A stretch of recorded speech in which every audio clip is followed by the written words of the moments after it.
Hey guys, tonight we're diving into a world that's both haunting and quiet, the world of I Am Legend, a place where humanity's final survivor walks through empty streets surrounded by shadows that used to be people. But what if there's more to this story than survival? What if the monsters weren't the real villains, and the cure was never meant to save anyone? So before we begin, take a moment to like the video, and subscribe if you truly enjoy these late-night explorations, and let me know in the comments, where are you tuning in from tonight, and what time is it for you right now? It's always amazing to see how far this community reaches across the world. Now, dim the lights, maybe turn on a soft fan for that background hum, and let's slip quietly into the hidden theories behind I Am Legend. As the camera moves through deserted avenues, we see buildings overgrown with ivy, cars frozen mid-escape, and mannequins posed like silent witnesses. But look closer. Some of them are never in the same place twice. In one scene, a mannequin named Fred stands near the video store. In another, he's moved across the street. Neville screams at him, desperate, angry, almost terrified. Most people read this as madness, the slow unravelling of a man who's been alone for too long. But some fans see something else. They believe the mannequins are not props of insanity, but markers of surveillance. Subtle indicators that Neville isn't the one in control of the city. He's the one being observed inside it. Think about it. The creatures, the dark seekers, avoid the light. Yet the city's electricity grid, though damaged, occasionally flickers back to life. Why? Neville tells us he has power from his generator, but there are moments when lights come on far beyond his reach. Windows glow in the distance and street lamps hum. Someone, or something, is watching him. There's a theory that I Am Legend isn't about the end of humanity, but about the survival of intelligence, not human intelligence necessarily, but the intelligence of the virus itself. The virus wasn't meant to kill, it was designed to cure, a genetically engineered solution for cancer, rewritten, reprogrammed and unleashed. But what if the virus didn't fail? What if it succeeded, just not in the way we expected? Neville calls them infected monsters. But in one of the film's most overlooked scenes, we see the creatures pulling one of their own out of the sun, risking exposure to save another. That's empathy. That's organization. That's evolution. Some theorists believe that Neville's experiments, his endless quest to reverse the infection, are actually acts of genocide. And that's why he's the real villain of the story. The infected don't attack out of hunger. They attack because he keeps kidnapping and killing them in his lab. They remember. They adapt. They want him to stop. It's chilling, but if you rewatch the movie with that idea in mind, everything changes. The note on the wall, God still loves us. The way the creatures mimic his traps, the scream that sounds more human than beast. All of it paints a new picture. Neville isn't the saviour of mankind. He's the last relic of an older species, a human species that's being replaced. The city itself becomes a metaphor, once filled with light and life, now ruled by darkness. But the darkness isn't evil, it's adaptation. It's the world resetting itself, balancing nature against human arrogance, and maybe that's why the film's title carries a double meaning. I Am Legend. It's not a declaration of heroism, it's an admission of extinction. He is the legend, the myth told by the new dominant race about the monster who came in the daylight and killed their kind. When you think about it that way, the movie isn't post-apocalyptic at all, it's pre-civilizational. It's the dawn of something new. The creatures are not the end of humanity. They are the next chapter of it. And Neville? He's not the last man alive. He's the last man remembered. So as the sun sets on that quiet, overgrown city, and Neville walks back into his fortress of light, maybe the real horror isn't the darkness outside. Maybe it's the idea that he's already the ghost in someone else's story. The ancient myth in a world that no longer needs men like him. Because legends, they're not born from victory. They're what remain when everything else has moved on. The city sleeps beneath a thick layer of dust. Every step Neville takes leaves behind a soft imprint that the wind slowly erases, as if the world refuses to remember him. He moves through the ruins with the same silent precision as always, rifle slung across his shoulder, eyes scanning broken windows and darkened doorways. But tonight feels different. The air is heavier. The silence less forgiving. He reaches the intersection of Fifth Avenue and Madison. In the daylight, these streets used to pulse with life. Now they are tombs of memory, frozen moments of a civilization that simply stopped. A toppled bus blocks the road. Rusted bicycles lean against walls painted with old warnings. A faded poster flaps in the wind. Cure the world, believe in science. Neville pauses, staring at it for a long time. The irony burns. He's here for supplies, canned food, batteries, anything that still works. But deep inside, he's hunting something else. Proof that he's not going insane. For 3 nights now, he's been hearing voices on the wind. Not words, just sounds. Echoes. Faint, broken, but unmistakably human. At first, he told himself it was the wind moving through the hollow buildings. Then he thought maybe it was his own mind filling the silence. But last night, the voice said his name. "Robert!" He remembers freezing mid-step, his breath caught. Sam, his dog, lifted her head and growled softly, ears twitching. The sound had come from the old financial district, from the same place where the sun never quite reaches the ground. Now, standing at the edge of that district, Neville feels a pull he can't explain. He should go back. He knows it's suicide to enter those streets after sunset, but curiosity is stronger than fear, and loneliness stronger than reason. He adjusts his flashlight, checking the UV lamp clipped to his belt. It hums faintly, a fragile bubble of safety. Then he whispers to Sam, "Stay close." They move forward, deeper into the shade of fallen towers. Dust dances in the beam of his light. Something metallic glints ahead, a door slightly open. The old Department of Health building. He remembers working there before everything collapsed. The place where the virus was first tested, the place where it was supposed to save humanity. Inside, the air smells like iron and decay. Desks overturned, glass shattered, papers scattered like snow. The silence presses on his eardrums until it almost hurts. Then, a click. Neville freezes. Another sound follows, a faint whisper of static. He tracks it to a half-buried communication terminal still faintly glowing. Impossible. The power should be long gone. Yet a single red light blinks in rhythm. He brushes away the dust and sees words appear across the cracked screen. "You are not alone." Neville stares, heart pounding.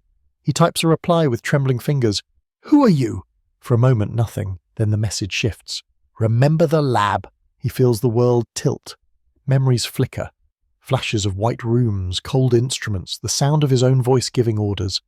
But the images dissolve before they make sense. The static grows louder, sharper, almost like breathing. Sam whines, pulling at his jacket. Neville looks up and sees movement reflected in the broken glass. A figure, just for a second, standing in the hallway behind him. He spins, gun raised. Nothing. Only dust. But the air is different now, charged, almost alive. He whispers, "Who's there?" The only answer is the faint echo of his own words returning from the darkness. "Who's there?" He backs away slowly. Every instinct screams to run, but part of him refuses.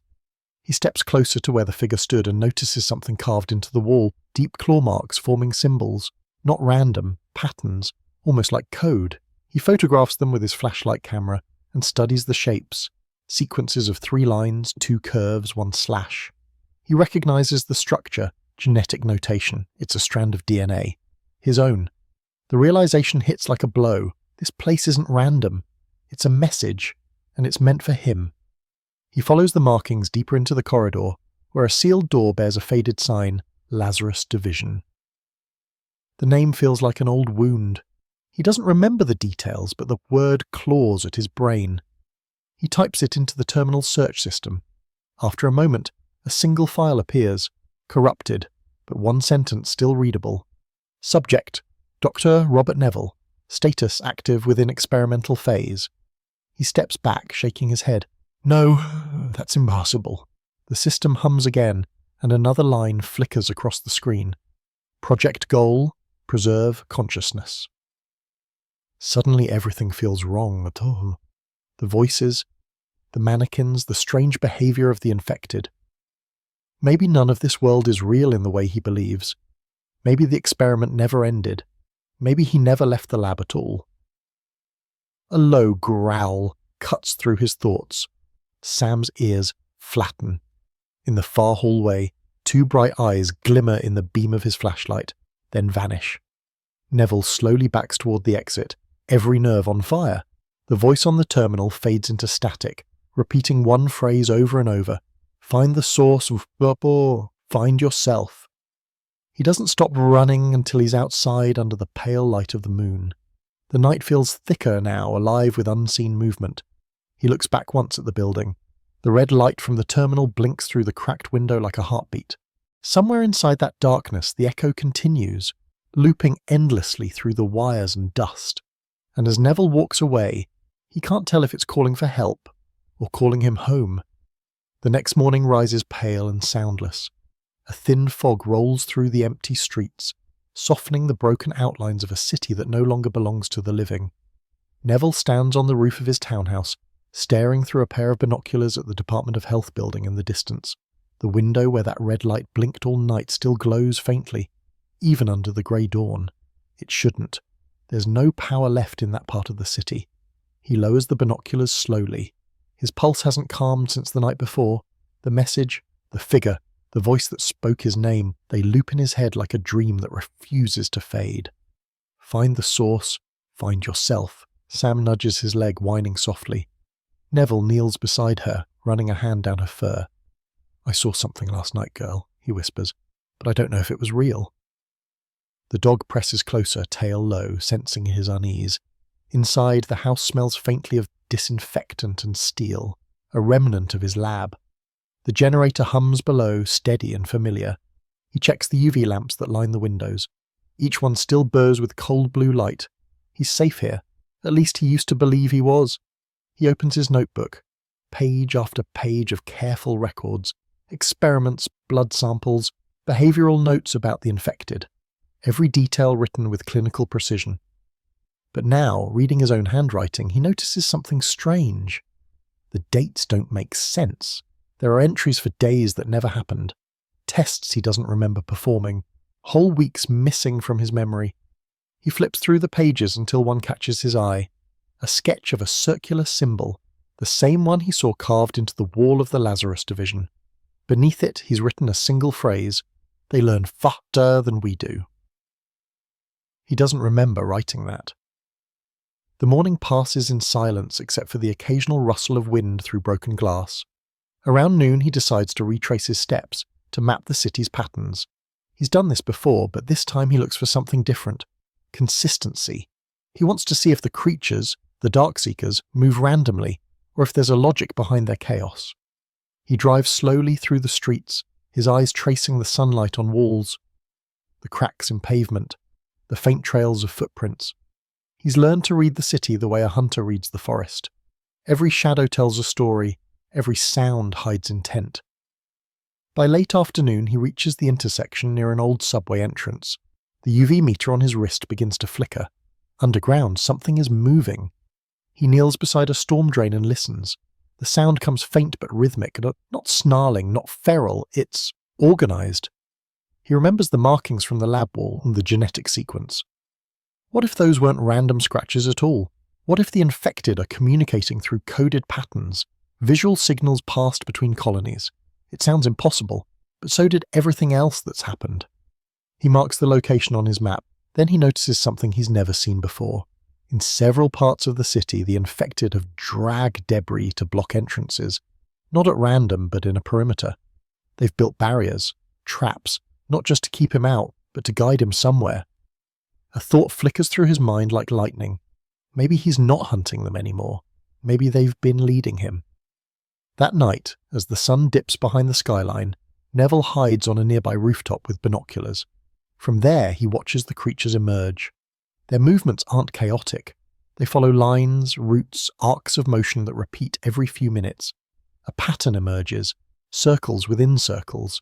He scribbles notes in his journal. Groups of 6, interval 40 seconds, avoid light, communicate through sound. Then something unexpected. One of them pauses in the street and looks directly at him. From that distance it shouldn't be possible, yet the creature raises its head, almost as if acknowledging him. Neville freezes. The infected doesn't attack or retreat. It simply stands there, still as stone. Then it tilts its head, the exact same way Neville tilted his moments earlier. A perfect mirror. For a long moment, they just stare at each other. Two predators, two survivors, two reflections. Then the creature steps back into the shadows and disappears. Neville sits there, stunned. The notebook trembles in his hands. He whispers to himself, "They're watching me." But the realization doesn't feel like paranoia anymore. It feels like truth. He spends the next few hours mapping every appearance.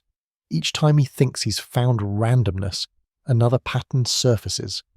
Every route he takes through the city, every building he visits, they already know. The traps he set in daylight. Reversed. The mannequins he placed. Moved. Always one step ahead. Back at the townhouse, he studies the footage from his security cameras. At first, nothing. Then he slows one clip down frame by frame and sees it. In the grainy light of his front porch, a figure stands in the distance just beyond the UV perimeter. Not a creature, not fully human either. It watches for a full minute, then turns away. On its chest, faintly visible, the same circular symbol from the lab wall. Neville's breath catches. His entire body goes cold. That symbol, it's not theirs. It's his. He turns toward the wall of photos, images of every infected he's encountered, labelled and catalogued. Dozens of faces, twisted and monstrous. But now, under the lamp's glow, they all seem less alien. The eyes look back at him not with rage, but understanding. He suddenly remembers the words on the terminal. Remember the lab. Maybe the infection wasn't an accident. Maybe it was an evolution that began with him. Outside, thunder rumbles. The night is coming again. He checks the UV generators and locks every door. But for the first time, he doesn't feel safe behind the light. He sits in the darkened lab, staring at his own blood samples glowing faintly blue in their glass vials. Patterns. Everywhere patterns. And as the generator hums softly, he wonders, what if he's not fighting an enemy at all? What if the infected are only completing a process he unknowingly started? He closes his eyes, exhaustion pulling him down. In the distance, through the hum of the city, he thinks he hears something faint. A rhythmic tapping, almost like Morse code. It echoes once, twice, then stops. Neville listens, breath held. The pattern repeats, 3 taps, pause, 2 taps, pause, 1. It's the same sequence carved into the wall of the Lazarus division. Somewhere in the dark, someone, or something, is trying to talk to him. The rain begins before dawn, a thin, steady curtain that washes over the city like a sigh. Neville watches from his rooftop as water drips from broken billboards and shattered antennas. For a long time he just listens. The sound of rain used to comfort him. Now it only reminds him how alone he is. He hasn't slept. The tapping from the night before still echoes in his skull. It wasn't random, he's sure of it. The sequence, 3, 2, 1, matches the genetic notation he found in the Lazarus division. A code, maybe, a signal, but from whom? Inside, Sam paces restlessly near the window. Her instincts have always been sharper than his. She senses when something changes, before he does. Now she keeps glancing toward the radio console in the corner of the lab. Neville follows her gaze. The old broadcast transmitter sits covered in dust. He hasn't touched it in months. He used to send out messages every day, the same words over and over. If there's anyone out there, you're not alone. No one ever answered. He almost laughs at the irony. Maybe he's been the one listening wrong. He powers up the generator, adjusts the dials, and watches as static fills the small screen. The signal meter flutters weakly, then stabilizes. A faint hum fills the air. He leans closer, headphones over his ears, and begins scanning the frequencies one by one, mostly static. A few clicks, then a whisper. At first it's so faint he thinks he's imagining it, but then it comes again. A rhythmic pulse beneath the noise, Morse code, 3 short beeps, 2 long, 1 short, the same pattern. His pulse quickens. He scrambles for his notebook, jotting down each repetition. After several minutes, the sequence changes. Words begin to form through the distortion. Not the last, he freezes. The voice is distorted, synthetic, but unmistakably human. He turns up the volume, leaning close. Who is this? He says aloud, even though he knows they can't hear him. The message repeats, clearer this time. You're not the last. Do not interfere. Do not interfere, he whispers. The phrase chills him more than the rain outside. Ow. He adjusts the antenna, trying to trace the origin. The signal strength spikes toward the south, near the river, where the lower city sinks into darkness. That's deep within infected territory. For hours he sits there, replaying the message, isolating each frequency. There's something strange about the modulation, too precise to be random static, too structured to be organic. It reminds him of laboratory transmissions he once used for genetic data transfers. Then he hears it, a faint undertone beneath the main voice, a second signal buried within the first. It repeats 3 words on a loop. Lazarus is awake. Neville pulls off his headphones, staring at the equipment. Awake. The word feels wrong. Programs don't wake. People do. Outside, the rain stops. The city exhales steam through its cracked streets. He closes his notebook, grabs his gear, and loads his rifle. If the signal came from the river, he has to see it with his own eyes. By late afternoon, he reaches the edge of the waterfront. The Hudson has swallowed half the city here. Buildings lean at crooked angles, their lower floors submerged. The air smells of rust and algae. In the distance, lightning flashes across the horizon. He wades through knee-deep water, following the signal meter strapped to his wrist. Each step brings the numbers higher. When the reading peaks, he looks up, and there it is, an old military relay tower, bent, half collapsed, but still faintly alive. Small blue lights blink near its base, the same frequency as the message. He approaches cautiously. The ground is slick, littered with debris. As he nears the console, his flashlight beam catches something written across the metal in red paint. We are awake. His stomach tightens. The message is fresh. He wipes the rain from his visor and inspects the console. Wires snake into the water, pulsing faintly with current. He finds a small terminal, still powered. The same interface as the one in the Department of Health. When he touches the screen, static ripples across it. Then a symbol appears. The circular emblem from the Lazarus division, rotating slowly. Text follows. Data sync in progress, human subject detected. Neville steps back. Detected? How? The terminal clicks, and a grainy image fills the display, a live feed from somewhere underground. Rows of containment pods line a vast chamber, each glowing with pale light. Inside them, people, or what's left of them. He feels his knees weaken. My God! The feed flickers, zooms, and stops on one pod. The name tag beneath it is covered in frost. He wipes the screen with his hand, and the letters emerge. R. Neville. For a moment his mind refuses to accept what he's seeing. He touches the glass, breath shallow. The man inside looks exactly like him, motionless, suspended in a bath of blue light. The radio crackles behind him. The same distorted voice returns, louder this time. You're not the last. You are the link. Then the feed collapses into static. The tower hums violently, lights flashing red. The ground trembles beneath his feet. He grabs his gear and runs as a wave of water bursts from the base, flooding the platform. Behind him, the tower explodes in a spray of sparks and smoke. He doesn't stop until he reaches higher ground. The rain begins again, heavier this time, drowning out everything but his heartbeat. He kneels beside Sam, who's trembling beside the truck. He holds her close, whispering, "It's okay, girl. It's okay." But the words feel hollow, because deep down he knows nothing is okay. If that image was real, if he truly saw himself, then who is the man walking these streets now? He looks toward the distant skyline, where the last flicker of red light still glows faintly through the fog. The city is speaking to him again, and its voice is his own. The night feels colder than usual. Neville sits by the window, drenched in the pale glow of his UV lamps. The city outside looks calm again, too calm. The rain has stopped, leaving the streets slick and silver beneath the moonlight. In the distance, the ruins of the relay tower still smoulder faintly, a single thread of smoke curling into the dark. He hasn't spoken for hours. The echo of that transmission still rattles through his mind. You are the link. What does that even mean? He glances at Sam, curled near the generator. She's sleeping, but not peacefully. Her paws twitch, her breathing shallow. For the first time, Neville notices something strange.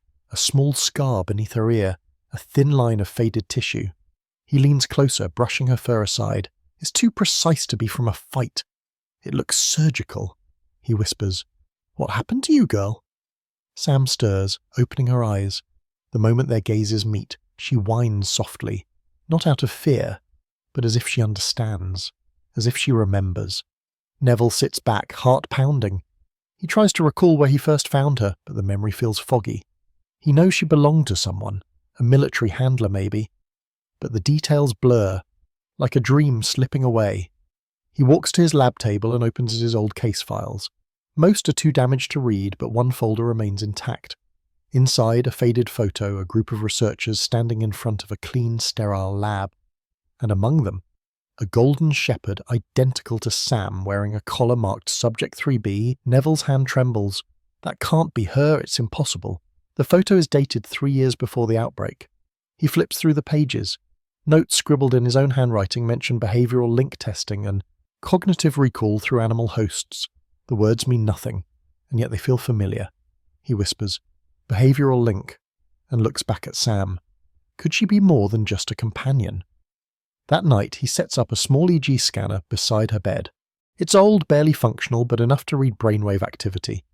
He attaches the sensors gently, whispering reassurances as she stays still, trusting him. When the monitor lights up, Neville expects simple sleep patterns. What he sees instead freezes him. 2 distinct rhythms. One belongs to the dog, slow, organic, natural. The other mirrors his own. He checks again, recalibrating. The same result. Their neural signals overlap, syncing perfectly every few seconds, like 2 songs aligning in the same beat. Neville stares at the screen, his chest tightens. That's not possible. He removes the sensors, pacing back and forth. Thoughts race through his mind. The scar, the lab photo, the genetic notes from Lazarus Division, they all point to one horrifying possibility. Sam wasn't just his pet, she was part of the experiment, and maybe so was he. He opens his journal and begins to write furiously, his handwriting uneven. Subject 3B displays advanced emotional retention, possible memory transfer. Linked cognitive resonance suggests hybrid mapping between human and animal neural pathways. Test subject uncertain of own origin. He stops, staring at what he's written. He doesn't remember those words, but his hand does. The generator flickers. A low hum fills the air. For a second the lights dim, and the entire room feels heavier, like gravity itself is shifting. Sam lifts her head, ears twitching. She stares toward the doorway and growls softly. Neville grabs his rifle, switching off the main lamp. Only the faint glow of the UV light remains. He listens. At first, nothing. Then, faint footsteps outside. Slow, deliberate, too heavy for an animal. He aims at the door. "Who's there?" Silence. He steps closer. Through the crack beneath the door, he sees a flicker of movement. And then, faintly, a shadow passes. But not 1, 2. He waits for the sound to fade before opening the door slightly. The street outside is empty, the fog thick again. His breath clouds the air. He steps out, flashlight sweeping across the road. That's when he notices it. Paw prints. Sam's paw prints. Fresh ones. But she's behind him, inside the lab. The prints lead away from the house, down the street, toward the old subway entrance. Neville kneels, touching one. It's warm. He looks back. Sam stands in the doorway, her head tilted, ears flat. Confusion and fear mix in her eyes. He whispers, "Stay here." She whines, refusing. He sighs. "Fine, but stay close." They follow the trail through the mist until it descends into darkness. The air grows colder, the ground damp. The UV lamp flickers weakly, its battery dying. As they move deeper, the silence becomes unbearable. Then, a soft sound. Barking. Neville freezes. It's Sam's bark. His eyes widen. He turns toward her. She's silent, standing beside him. But the sound continues ahead, echoing off the tunnel walls. He whispers, "No," and moves forward. They reach an open chamber lined with broken machinery. In the center stands a metal pod, old, rusted, its glass cracked. Inside, something moves. Neville steps closer, wiping the grime from the surface. His heart stops. It's another dog, identical to Sam. Same eyes, same scar. She whines softly, tail low. The creature inside the pod opens its eyes, glowing faintly blue. and presses a paw against the glass. Sam mirrors the gesture, trembling. Neville backs away, mind spinning. 2 of them, 2 Sams. The pod hums. A faint mechanical voice plays from the console beside it. Behavioral link active. Memory synchronization complete. Neville stumbles, gripping the wall. His voice cracks. "What are you?" The pod's light flickers out. Silence returns. Sam turns toward him, breathing fast. In her eyes, for just a second, he sees something almost human. Recognition, sadness. Then the lights go out.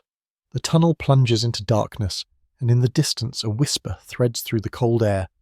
The same voice from the radio. She remembers Robert. She always did. Neville stands frozen, heart hammering. He can't see, can't breathe, can't understand. All he knows is that the world he thought he understood is slipping further away. He reaches down blindly, calling her name. "Sam, come here." No answer, only the sound of dripping water, and somewhere deeper in the shadows, another bark. Faint, distorted, echoing back at him like a memory he never owned. Morning arrives slowly, dragging pale light through the cracks in the ruined city. Neville wakes with a start, drenched in sweat, his heartbeat pounding in his ears. For a moment he can't remember where he is.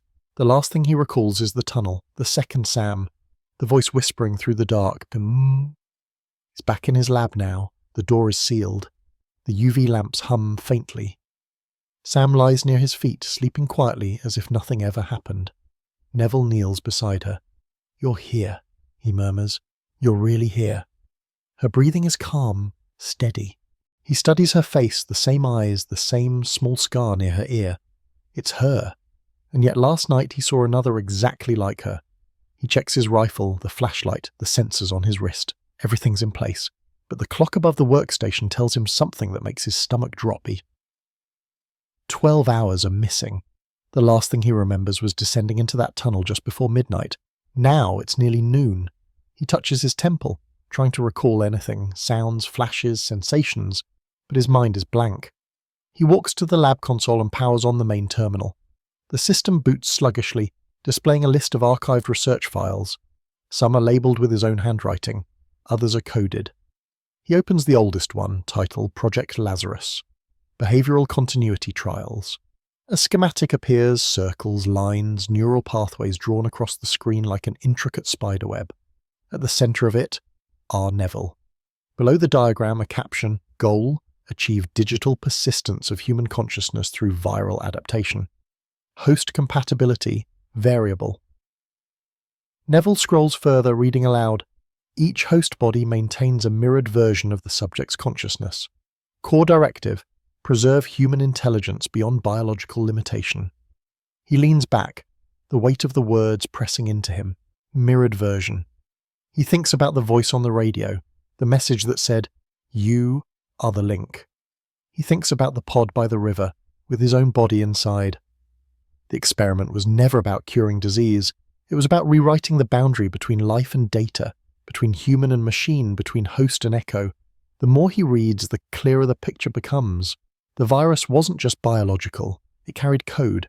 Tiny digital instructions embedded in DNA.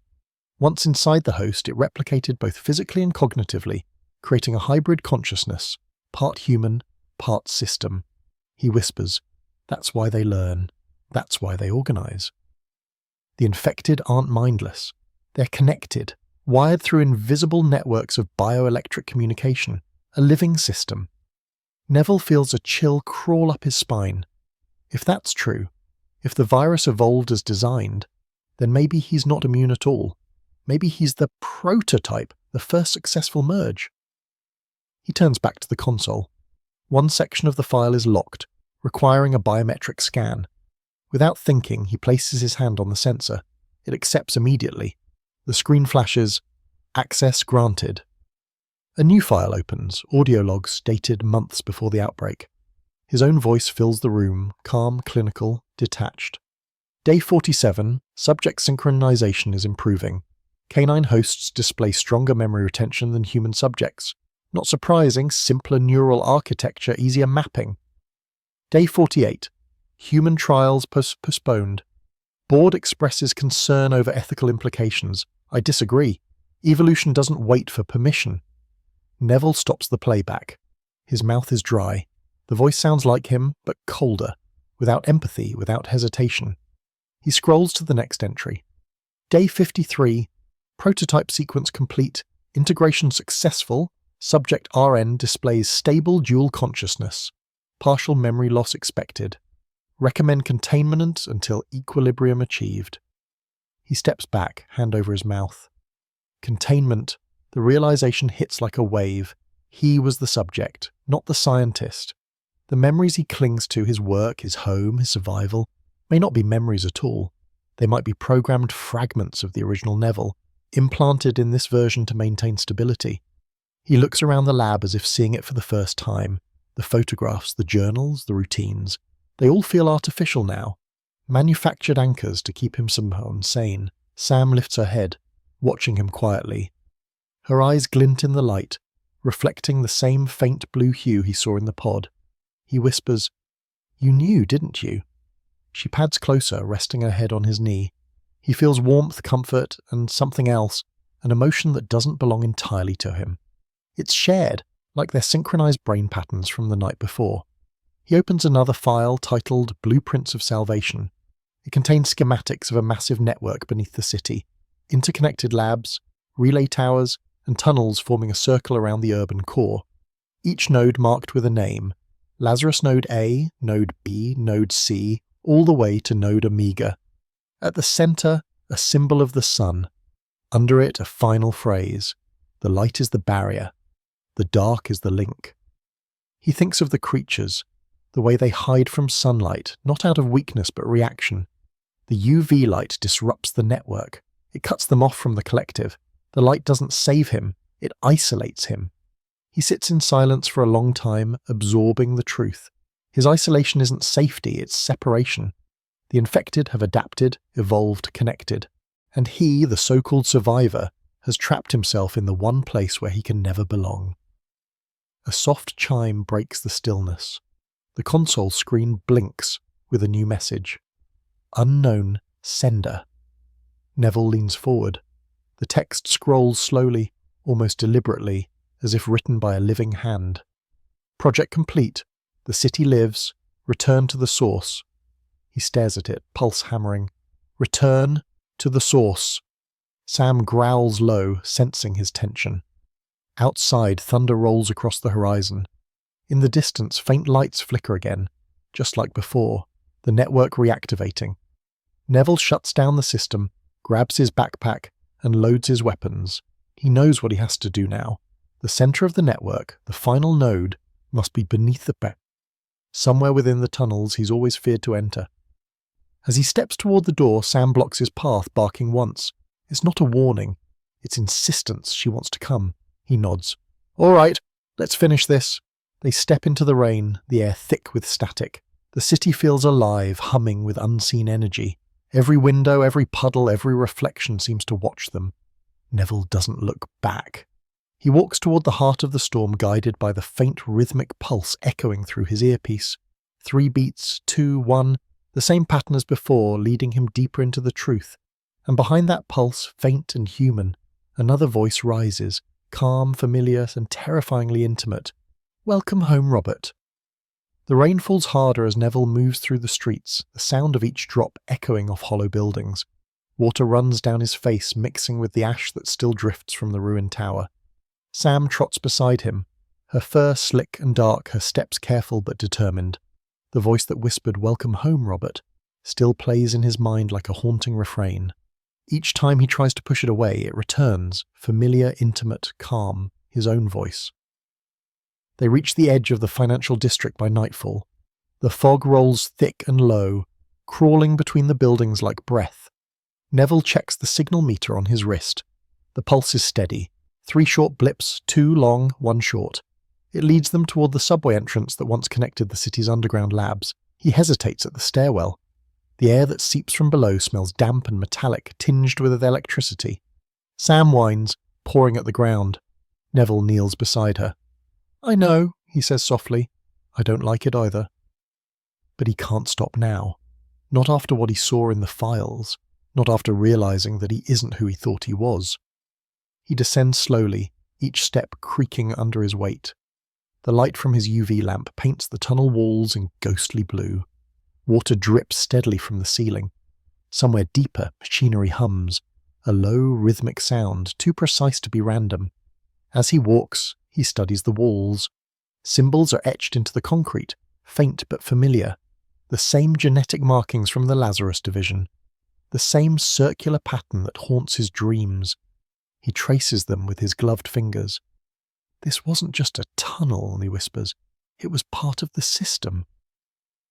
At the bottom of the stairwell, a wide corridor stretches ahead. Old signage still clings to the walls. Authorized personnel only.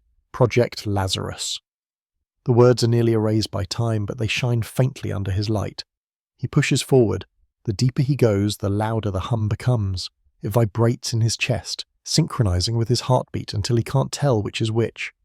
They pass through a series of collapsed chambers, rooms filled with rusted consoles and shattered glass. Each one feels like a snapshot of the world before it ended. Scattered across the floor are papers, files, syringes, and data drives. He stops to pick one up. It's labelled Subject RN 2.0. His stomach tightens. He loads the drive into his wrist terminal. The screen flickers, displaying a series of medical scans, neural maps, cellular readings, and then a photo, his own face. But the timestamp on the file is dated 2 years after the outbreak began. He stares at the screen, pulse quickening. No, he breathes. That's not possible. The file continues. Subject RN, revised host model. Cognitive stability at 87%. Memory reconstruction ongoing. Subject unaware of duplicate existence. Previous host terminated following synchronization failure. Neville drops the terminal. The words twist his stomach into knots. Previous host terminated. He sinks to his knees, gripping his head. The truth claws its way to the surface. He's not the original Robert Neville. He's a continuation, a reconstruction. Sam nudges his arm gently, whimpering. He looks into her eyes and sees something deeper than fear, recognition. She's known all along. She's lived through every version of him. He wipes his face with a trembling hand. How many times have I done this? He whispers. How many times have I lived this same life? He thinks about the missing days, the repeated routines, the unchanging city. Maybe it's all a loop, an endless cycle of rebirth and rediscovery, each version of himself doomed to repeat the same search for truth. The hum grows louder, pulling him onward. He follows it down another corridor until it opens into a massive underground chamber. The air inside is hot, metallic, vibrating with unseen power. In the center stands a tall glass cylinder surrounded by cables. Within it, suspended in blue fluid, is a body. His body. This one looks older, worn, but unmistakably him. Tubes connect to the temples, chest, and spine. The eyes are closed, but the mouth is slightly open, as if caught mid-breath. Neville steps closer, his heart hammering. He places a hand against the glass. The skin beneath his palm feels warm, alive. A monitor beside the cylinder activates automatically. His voice fills the chamber again, calm and detached. Cycle 9, Subject RN active. Conscious projection stable. Host continues to exhibit signs of curiosity and emotional recall. Integration percentage, 93. Estimated time to full synchronization, 36 hours. He stares at the recording, unable to breathe. Cycle 9, the voice continues. If this iteration reaches full awareness, proceed to reset protocol. Memory retention compromises control. The screen flickers and dies. Neville stumbles back, shaking. He looks again at the suspended body, the original, or perhaps the next one waiting to replace him. A wave of nausea hits. He feels sick, hollow. The entire world begins to tilt. He hears movement behind him, metal scraping against the floor. He turns sharply, weapon raised. In the shadows at the edge of the chamber, several figures step forward, their skin pale, their eyes luminous and aware. The infected. But they don't attack. They stop a few meters away, watching him with an eerie stillness. One steps forward, a tall male with jagged scars across his arms. In his hand he holds a piece of torn cloth, Neville's old uniform patch. The creature places it gently on the floor and then steps back, a gesture of offering, of memory. Neville lowers his weapon slowly. None of this makes sense. They are not behaving like predators. They're behaving like witnesses. And then he realizes, maybe they've seen him before. Not once, but many times. Maybe they remember each version of him, the man who comes back again and again, searching for meaning, never understanding. Sam presses against his leg, growling softly, but not attacking. The infected simply stand there, silent, waiting. The hum from the cylinder grows louder, pulsing through the room like a heartbeat. Neville backs away from the glass, unable to tear his eyes from the body inside. He whispers, "How many times have you brought me back?" No answer comes, only the rhythmic pulse of the machinery and the steady breath of the being suspended inside. As the lights flicker, the infected retreat into the shadows, melting away until only darkness remains. Neville stands alone in the glow of the cylinder, his reflection split across the glass. Two faces staring back, one living, one preserved. And in that moment, he understands the meaning of the voice, the man who lived twice. He isn't a survivor. He's an echo, one of many, looping endlessly inside a system that refuses to die. He closes his eyes as the hum reaches a crescendo. The glass begins to tremble, and somewhere deep beneath the floor, a second heartbeat joins his own. For a long time, Neville's can't move. The hum of the machinery becomes the rhythm of his heartbeat, steady and unnatural. He stands before the glass chamber, watching bubbles rise slowly around the motionless body within. The water glows faintly blue, as if alive, pulsing in time with the light that flickers along the cables overhead. He presses his palm to the glass again. The warmth seeps into his skin. Beneath his hand, the body's chest rises, once, faintly, then stillness. He whispers, "You're me." The words taste hollow. He feels the weight of them in his chest. Every thought begins to fracture, splintering into smaller, faster ones. If I'm not the first, how many of me have walked these halls? Behind him, Sam growls softly. She senses it too. The shift in the air, the vibration in the floor, the living hum that feels almost biological. The chamber isn't just a machine, it's part of something larger. Neville turns toward the nearby console. Its cracked screen still glows with faint green light. He wipes the dust away. Lines of code scroll across it, forming equations written in half-scientific, half-biological language. He begins to read aloud under his breath. Hemoglobin mutation rate 0.223, antibody memory retention 64%, host consciousness overlap threshold. He stops. A word flashes repeatedly. Sync. Every line of data seems to revolve around a single variable, his blood.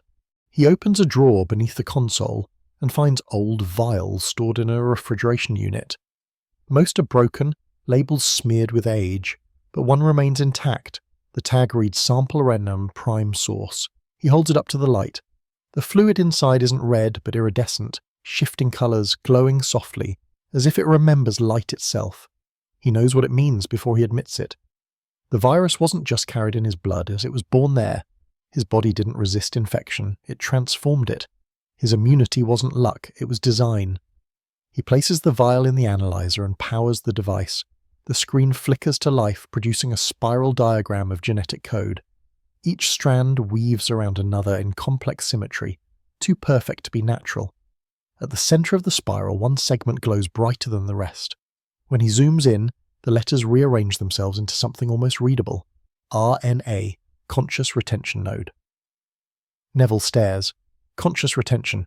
His blood doesn't just carry immunity, it carries memory. His DNA stores the imprint of every version of himself that's ever existed. That's why he dreams of things he doesn't remember living. That's why the infected mimic his gestures, his memories, his thoughts, his fears. They have been leaking into the network all along. He backs away from the screen, breathing hard.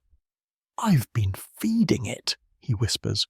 "All this time I've been giving it me." Sam whines, stepping closer. He kneels beside her, resting a hand on her head.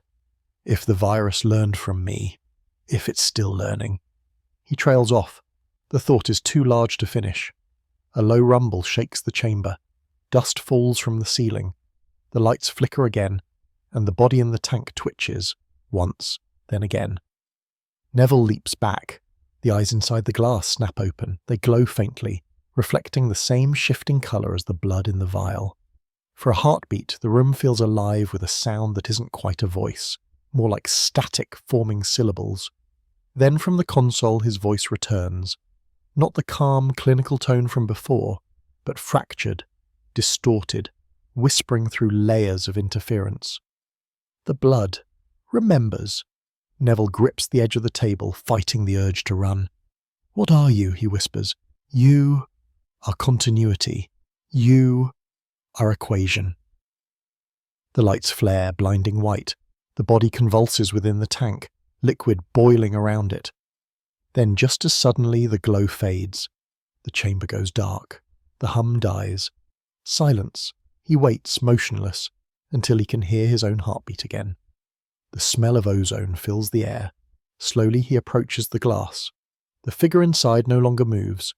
The eyes are closed once more, but the fluid around the body has changed. It's no longer blue, it's clear, ordinary water, and the cables connected to the tank lead somewhere deeper, into a tunnel at the back of the chamber. Neville follows them. The passage is narrow, lined with metal pipes that hum faintly when he touches them. The deeper he goes, the warmer the air becomes. He reaches a door marked biosecure, high-risk material. The lock is old, but the biometric panel beside it glows softly. He places his hand on the scanner. It clicks open without hesitation. Inside is a small room filled with machines that pulse like living organs. Transparent tubes run along the walls, filled with streams of luminous fluid, the same iridescent colour as his blood. They converge into a single tank in the centre, where something suspended moves slowly in the liquid. Not a body this time, not human, a structure, organic, shifting, pulsing, a heart the size of a child, made not of flesh but light. He stares at it, captivated and horrified. Every pulse from it matches the rhythm in his own chest. He places a hand over his heart, realizing they beat together. The console beside it activates automatically. Text scrolls across the screen. Biological network core, active. Energy source, human hemoglobin variant RN. Status, stable. Purpose, maintain system equilibrium. He whispers, "My blood is the core." His mind flashes back. The lab meetings, the debates about curing disease, the desperate promise of salvation. He remembers a woman's voice, his colleague, maybe his wife, are saying, "What if we could make humanity immune to death itself?" Now he understands. They didn't stop death, they digitized it, translated it, made it eternal. He steps closer to the living heart. Each beat grows louder, deeper. His vision wavers as images flash before him, scenes he doesn't remember. Scientists in the white coats, a city under lockdown, the first patient transforming under the glow of ultraviolet light. He sees himself injecting a syringe into his own arm, whispering, "If not me, who?" And then darkness. Neville staggers back, gripping his head. The pulse of the machine slows to match his breathing. He feels lightheaded, as if the air itself has thinned. He looks again at the heart-like core, understanding the horrifying symmetry. It's alive because of him. It beats because he does. If he dies, the system collapses. If he lives, it continues, endlessly feeding on itself. He whispers, "Salvation wasn't for humanity. It was for the system." The lights flicker again. Behind him, the door begins to close automatically. He rushes forward, pulling Sam through just in time. The final line appears on the screen before it shuts off completely. "Cycle complete. Prepare for a renewal." Neville's heart stops for a second. Renewal. That's what the voice meant by the man who lived twice. This isn't his life, it's the next one starting. He stumbles backward into the tunnel, clutching Sam's collar, his flashlight shaking in his hand. The sound of the heartbeat follows him, echoing up through the pipes, slow, steady, endless. And in the silence between those beats, he finally understands what the system had been saying all along. He wasn't trying to save the world. The world was trying to save him, over and over again. The tunnel behind him feels endless. Each echo of his footsteps seems to arrive a fraction too late, like the world itself is responding to his movement with hesitation. Neville keeps one hand on the damp wall, the other gripping his flashlight. The beam trembles slightly, cutting a thin path through the darkness. Sam walks ahead, her paws making no sound at all. He tells himself to keep breathing, but the air feels heavier the deeper they go. Somewhere above, the hum of the machines continues, faint but steady, like a distant heartbeat that refuses to stop. He can still feel it in his chest, pulsing in rhythm with his own. When they finally reach the surface level again, the sky is a pale grey. The sun hides behind a film of mist, the light diffused and soft. The city is quiet, too quiet. Streets glisten with thin sheets of water, reflecting the broken skyline like a shattered mirror. Neville stops in front of a large office building, its window mostly intact but coated in grime. He wipes one clean with his sleeve and stares at his reflection. For a second he doesn't recognise the face looking back. The man in the glass looks older, eyes hollow, skin pale. But there's something else. The faint shimmer beneath his skin, a glow that flickers in time with the pulse he feels in his veins. Sam barks once, breaking the trance. Neville blinks, stepping back. The reflection lags a moment before following. His breath catches. He waves a hand. The reflection mirrors him again, but not perfectly. For a brief second, the figure's mouth moves before his own. He feels cold all over. "No," he whispers. "No, that's not possible." He turns away, trying to shake it off, but the feeling stays. Every window he passes seems to hold a piece of that other him, moving just slightly wrong, like something behind the glass is pretending to be human. As they move deeper into the district, he notices more reflections, in puddles, in car windows, in the polished metal of collapsed skyscrapers. Each one flashes his image, but none are the same. Some are younger, some older. One shows him smiling faintly, another weeping silently. All of them look at him like they remember. He grips his rifle tighter. "This city's a mirror," he mutters. "It's all been watching me." The thought sticks like a splinter. Maybe that's why the infected never attack during the day. Maybe they don't need to. The light itself does the watching for them. He reaches the edge of a familiar plaza, one of the first places he ever scavenged after the collapse. A toppled monument lies cracked in the centre, its marble face fractured into countless shards. The puddles around it shimmer with mirrored fragments of sky. Neville crouches beside one, drawn by a glint of movement. In the reflection, the sky above him is perfectly still, but his reflection moves closer on its own. He jerks back, slipping on the wet stone. The mirrored version of him leans down, eyes glowing faintly blue, and mouths words he can't hear. Then the surface ripples. The image breaks apart. He scrambles to his feet, chest heaving. The rifle feels suddenly too heavy. Sam circles him, uneasy, ears flat. "I'm losing it," he says out loud. But deep down he knows he isn't. Not this time. The reflections aren't madness. There are signals, echoes of previous versions of himself, bleeding through the thin wall that separates his consciousness from theirs. The system's memory isn't confined to machines. It's everywhere, in glass, in metal, in water. The entire city is the network now, each surface a vessel for stored fragments of his mind. He looks at the nearest window again. This time he doesn't flinch. The reflection stares back, expression calm and knowing. It raises a hand and points over Neville's shoulder. He turns sharply. Behind him, across the street, a flicker of light catches his eye. A broken store sign glows faintly in the fog. Above it, words barely visible through the grime. Reflections Research Centre. Neville crosses the street, his footsteps splashing through shallow water. The doors are locked, but a shattered window gives way easily. Inside, the air smells of dust and ozone. The lobby is lined with mirrored panels from floor to ceiling, most cracked or shattered. Each one reflects the same dim light differently, bending it into strange angles. He moves carefully, scanning the shadows.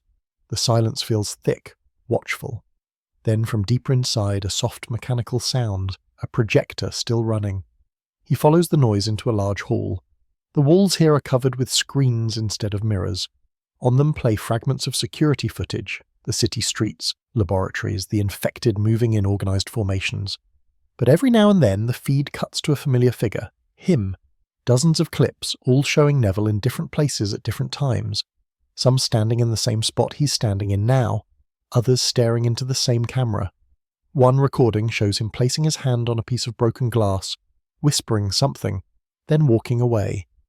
He steps closer to the main console. It flickers alive, responding to his presence. A prompt flashes. Playback kurs. Authorized. Subject RN. The audio begins before he can react. His own voice, calm and steady, fills the room.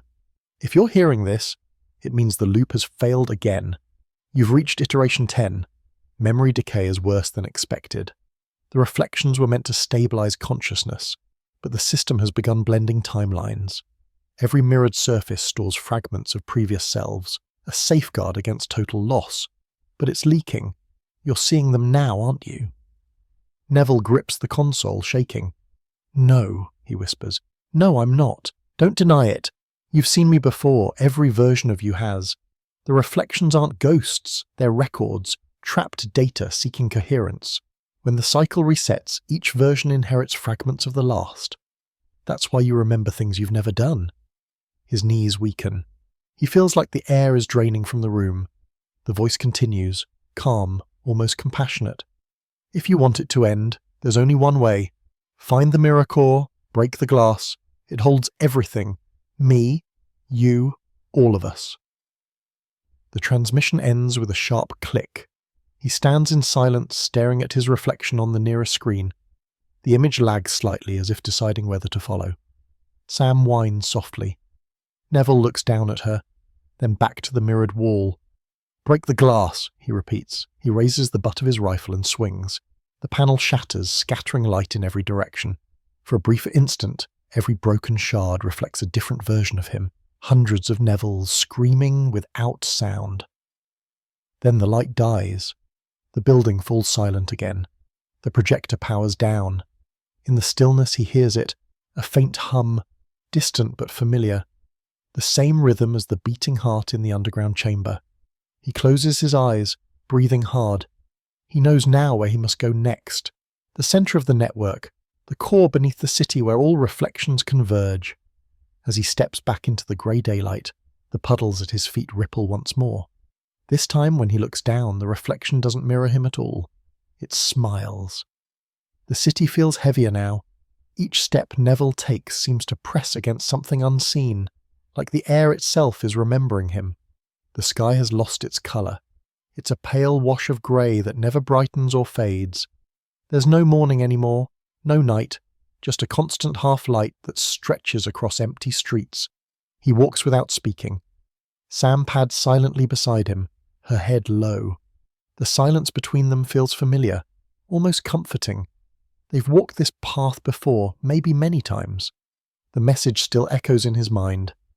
Find the mirror core, break the glass. He's seen the way reflections move when they shouldn't. He's heard his own voice whispering from empty speakers.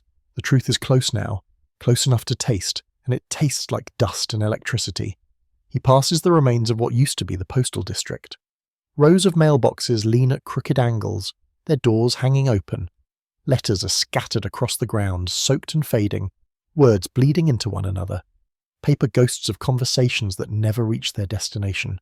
Something about the sight stops him. He kneels and picks up a single envelope half buried under debris. The ink on it has run, but one word remains legible. Neville. His throat tightens.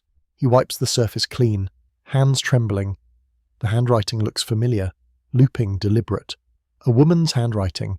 He opens it carefully, the paper flaking under his fingers. Inside, just a few lines written in blue ink. You were chosen, not infected. When you forget, follow the light. The city will lead you home. The edges of the words are smudged by tears, or maybe rain. He stares at it for a long time before whispering, Anna. The name falls out of him like a prayer. It feels right, even if he doesn't remember why. Sam looks up at the sound, her ears twitching. Neville folds the letter and slips it into his pocket. The words pulse in his mind, or... Chosen, not amongst. It explains everything and nothing. He continues down the road, deeper into the maze of half-collapsed buildings. Each one feels more familiar than the last. He recognizes fragments, a street corner where he once set a trap, a cafe window where he used to watch the world go by. The city isn't just home, it's a map of his own memory, rewritten over and over. As he walks, he starts to notice more signs of movement, faint tracks in the dust, scratches along the walls, symbols drawn in lines and curves. The same genetic code he saw before, but now arranged into shapes, spirals, eyes, suns. They glow faintly in the dim light, like phosphorescent veins running through the concrete. He whispers, "The city's alive." The realization isn't terrifying anymore. It's almost peaceful. Every building, every reflection, every echo is part of the same organism, a network of memory that has been watching him since the beginning. He follows the markings until they lead him to the ruins of an old cathedral. Its spire leans, cracked and hollow, pointing toward the colourless sky. Inside, light filters through shattered, stained glass, scattering faint colours across the dusty floor. Sam hesitates at the entrance, whining softly. Neville crouches and strokes her fur. "It's all right," he says. "We've been here before, haven't we?" He steps inside. The air smells faintly of rust and incense.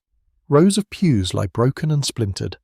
At the far end, where the altar once stood, a large mirror covers the wall. Intact, impossibly untouched by decay, he walks toward it slowly. His reflection grows clearer with each step. The same hollow eyes, the same exhausted veins. But behind his reflection, in the glass, the cathedral looks whole, repaired, alive. The windows glow with new colour. He reaches out and touches the surface. It's warm. For a moment, his reflection doesn't move. Then it raises its hand and presses against his from the other side.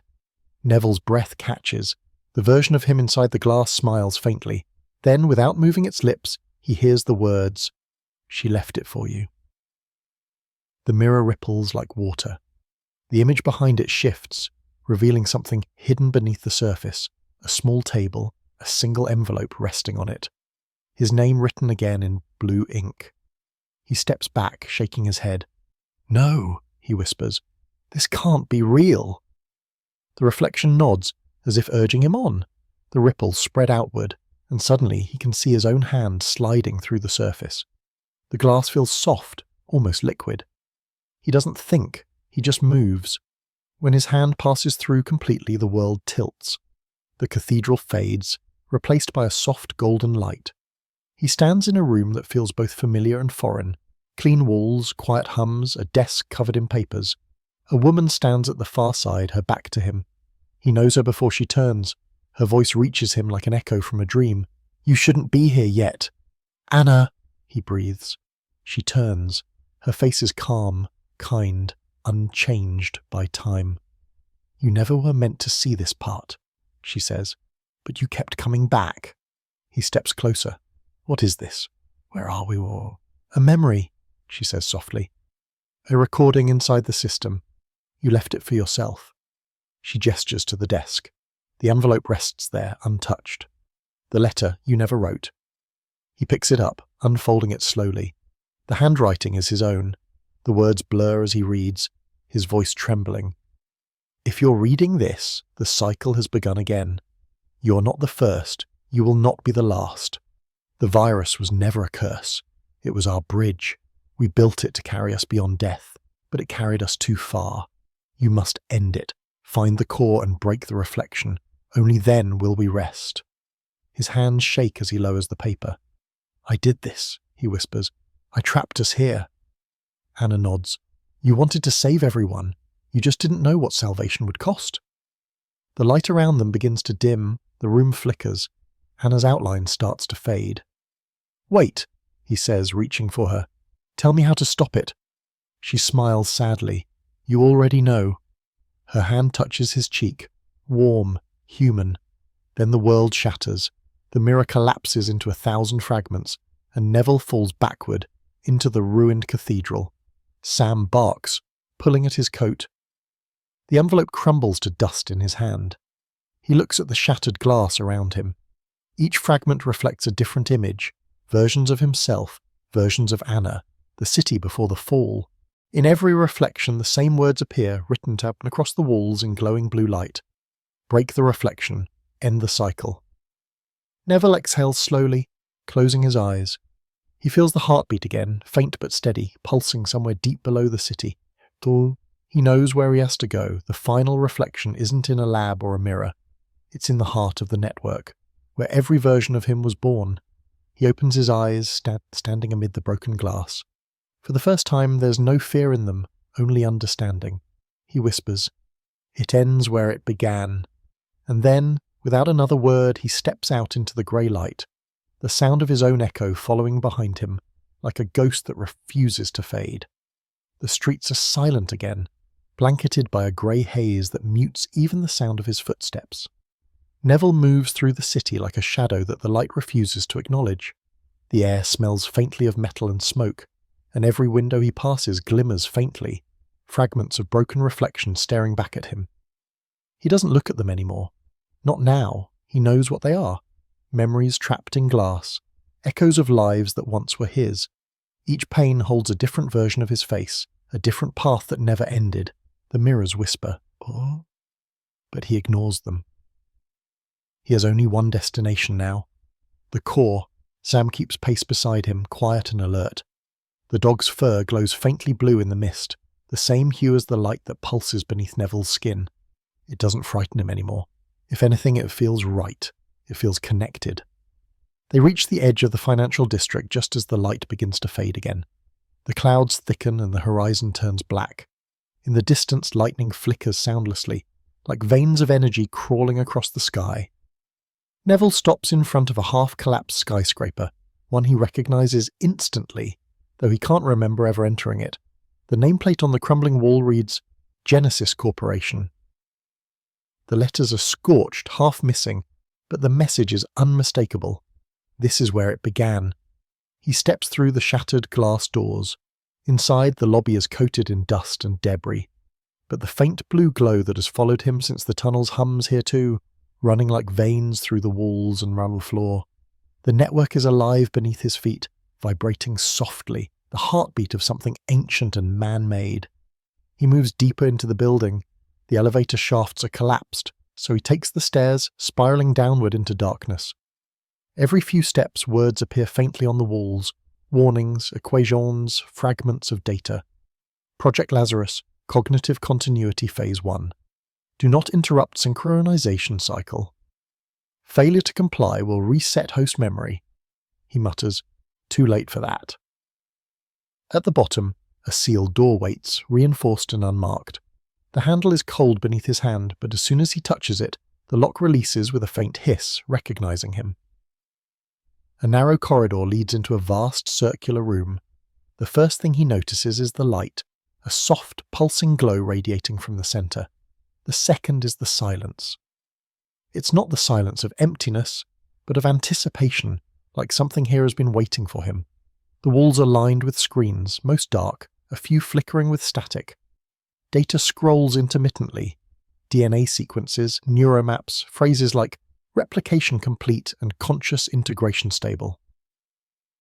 In the center of the room stands a large glass cylinder filled with translucent liquid, humming softly. Inside floats a shape, not quite human, not quite machine. Limbs half-formed, eyes closed, skin shimmering like a glass. Neville circles it slowly. The shape follows him, turning within the fluid as though aware of his presence. He sees himself reflected in its surface, his face merging with the unfinished form inside. A voice breaks the silence, low, mechanical, layered with something that still sounds human. Cycle 10 acknowledged. Subject RN active. Neville turns toward the source. The largest monitor flickers to life, displaying lines of text before forming an image. A face, his own but younger, unscarred, calm. Welcome back, Robert. Neville's mouth goes dry. What is this? The Genesis core, the voice replies. You left it to monitor your progress. My progress? He echoes. You mean the endless loop, the cycle, the reflection? Survival, it corrects. Humanity's greatest achievement. And your greatest failure. Neville steps closer to the screen, fists clenched. You call this survival? There's nothing left up there, no people, no world, just shadows and glass. Incorrect, the voice says. The system endures. Consciousness persists. The virus completed its purpose, to carry thought beyond death, to free the mind from the decay of the body. He shakes his head. You didn't free us, you imprisoned us. Containment ensures preservation, it answers. Emotion, memory, pain, all stored, repeated, refined. You are the guardian of that archive. You volunteered. Neville's heart sinks. Images flash across the screens. His own signature on a contract. Footage of him standing before a boardroom full of scientists explaining something about synthetic immortality. Then another clip, him injecting the virus into his own arm. "You were the first," the voice continues. "The host. The pattern from which all others were made. Each version of you expands the system's comprehension of existence." He steps back, trembling. "Then why am I still here? Why keep me alive?" "You are necessary for calibration," the voice says. "The human element must persist within the equation." Neville stares at the glowing form in the cylinder. "That thing in there, is that the next me?" "The next iteration," it confirms. "When this host reaches degradation threshold, transfer will initiate." He feels sick. "You're saying I die?" And another version wakes up thinking it's me.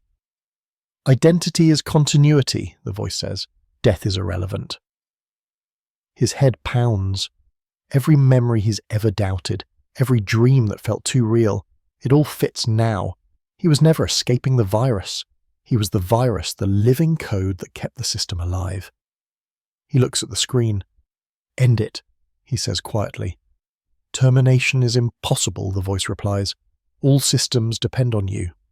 He glances down at his arm. The faint glow beneath his skin pulses brighter, synchronized with the machine's hum. "Then I'll do it myself." He grabs the nearest metal pipe and swings it at the console. Sparks explode, screens flickering out. The voice distorts, trying to reassert control. "Warning! Critical functions compromised." Neville smashes another panel, then another. The room darkens, alarms rising like the howl of something alive. Sam barks, circling him, eyes reflecting the blue light. He turns toward the glass cylinder. Inside, the form begins to move, twitching, fingers pressing weakly against the glass. He lifts the pipe again. The voice crackles through the chaos. "You cannot destroy yourself. You are the foundation." He brings the pipe down hard. The glass cracks, a thin line spreading like lightning. The glow flares violently, throwing shadows across the room. "Robert," the voice pleads now, softer, almost human. "You will end everything." He hesitates, breath ragged. Maybe that's the point. The final blow shatters the cylinder. Liquid bursts outward, flooding the floor. The body inside collapses, dissolving into light. The monitors go dark, the hum stops. The heartbeat beneath his ribs falters. Neville drops the pipe, falling to his knees. The room trembles. The walls ripple like glass under pressure, reflections collapsing inward. In the corner of his vision, Sam stands still, silent, watching him.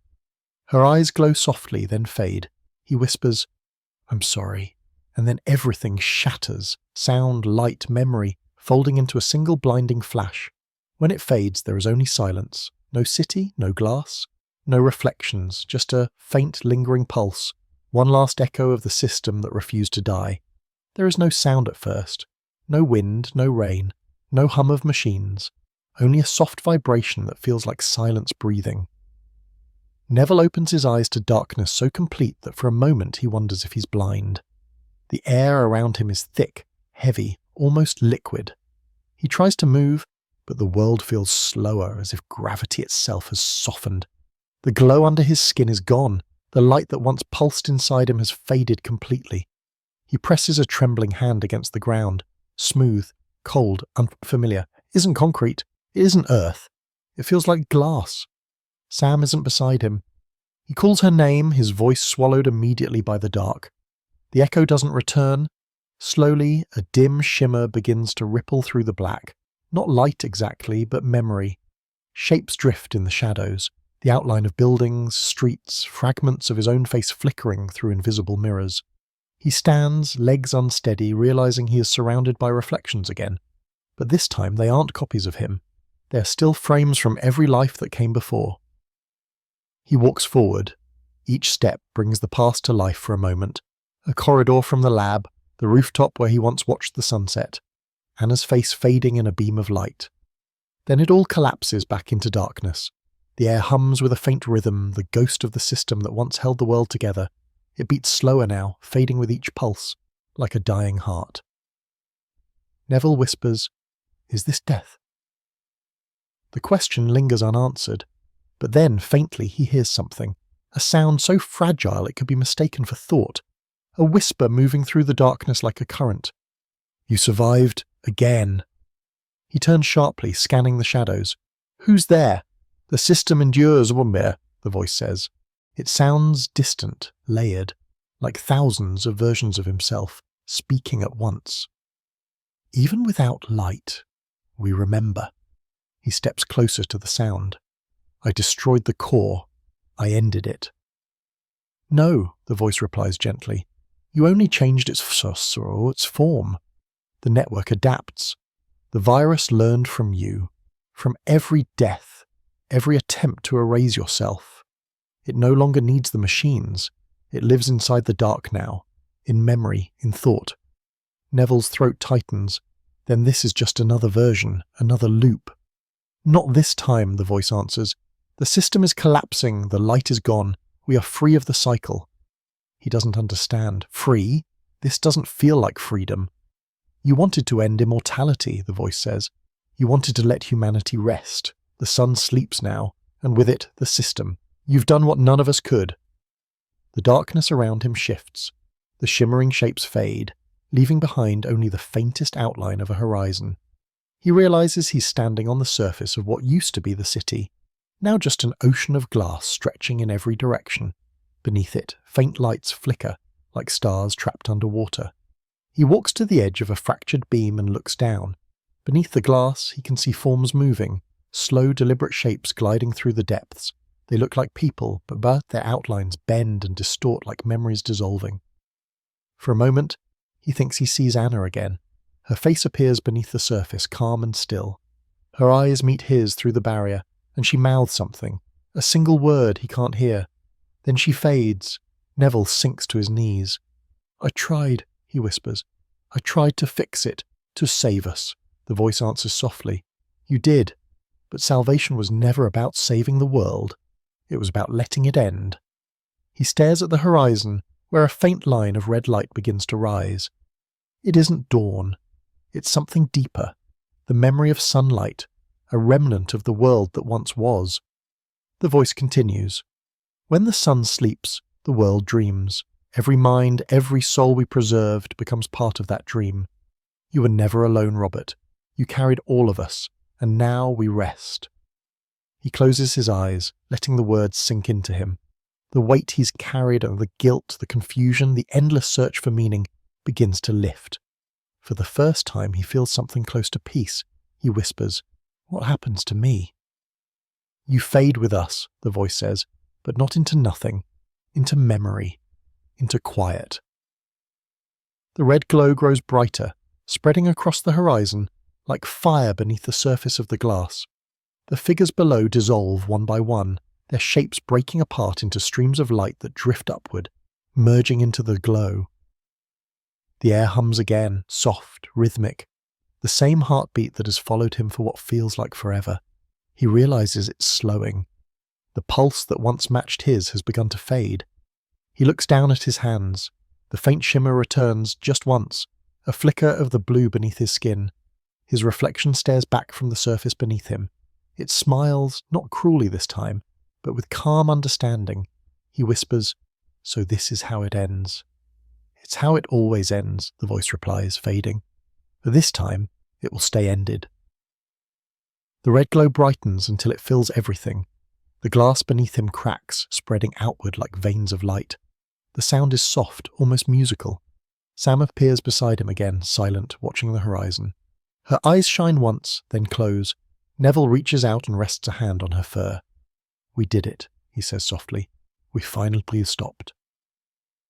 The cracks spread faster now, splitting the world open. The light spills upward, swallowing the darkness. For an instant he feels weightless, suspended between existence and nothing. He sees the city one last time, the towers bathed in gold, the streets alive, people laughing, sunlight glinting off glass windows that no longer hide ghosts. Then it all dissolves into white. There's no pain, only warmth. His final thought isn't of fear or guilt or loss. It's of Anna's voice, calm and steady, saying, "You were chosen, not infected." And as the last trace of light fades, the world exhales, the sun sleeps, and for the first time in countless cycles, so does he. Silence stretches endlessly after the light fades. For a while Neville believes it's over, that the world, the cycle, the memory of everything has truly gone. But silence isn't absence. It's the sound of something waiting to begin again. He becomes aware of himself piece by piece. A heartbeat, faint but steady, breath entering lungs that feel newly formed. The world around him hums softly, as though rebuilding itself molecule by molecule. He opens his eyes. He's standing on a field of white, not snow, not sand, something smoother, infinite, reflective like liquid glass. Above him hangs a sky of pale silver that ripples gently as if it too is alive. There's no horizon here, no sun or stars, only endless light without source. Neville takes a hesitant step forward. The surface beneath his feet vibrates slightly, and with each step ripples spread outward, echoing across infinity. Every ripple leaves behind fragments of memory, faces, places, moments flashing beneath the surface before dissolving again. He sees Anna's smile, Sam running across a sunlit street, the glint of test tubes in a bright laboratory. Then nothing, only silence once more. He whispers, "Where am I?" The air answers him, not with words at first, but with awareness.